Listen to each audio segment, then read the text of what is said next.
नाचणीला रामधान्य का म्हटलं जातं, या गोष्टीला तुम्ही दिलेल्या प्रतिसादाबद्दल तुम्हा सर्वांचं मनःपूर्वक आभार.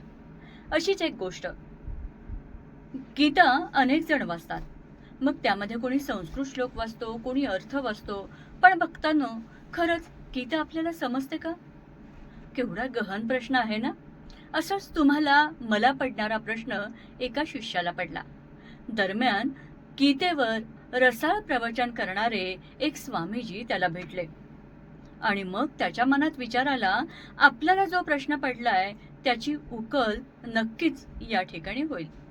आणि मग असा विचार करून त्यांनी स्वामीजींना प्रश्न विचारला.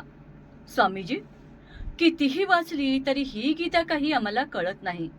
ही समजण्यासाठी, याचा अर्थबोध होण्यासाठी आम्ही नेमकं काय बरं करायला हवं? स्वामीजींनी तो पवित्र ग्रंथ हातात घेतला, त्या ग्रंथाला नमस्कार केला आणि मग ते म्हणाले की त्या शिष्याला तो ग्रंथ दाखवून दिला आणि म्हणाले की ही गीता कळण्यासाठी याच्यावर जे चित्र आहे ना, ते लक्षात ठेव. त्याच्या काहीच लक्षात येईना. मग ते पुन्हा म्हणाले, आता मला सांग, या चित्रावर काय दिसतंय? या चित्रावर असं दिसतंय की अर्जुनाच्या रथाचे दोर कृष्णाच्या हातात आहेत. म्हणजे काय?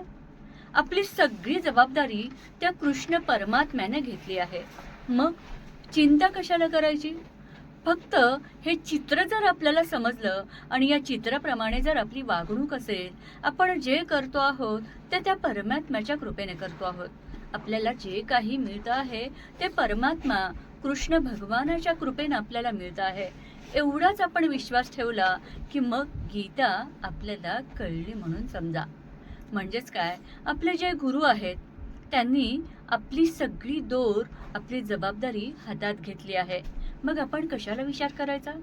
गुरूंना आपण कल्पतरू असं म्हणतो, गुरुला आपण कल्पवृक्ष असं म्हणतो. म्हणजेच काय, त्यांनी आपली जबाबदारी घेतली आहे आणि म्हणूनच आपण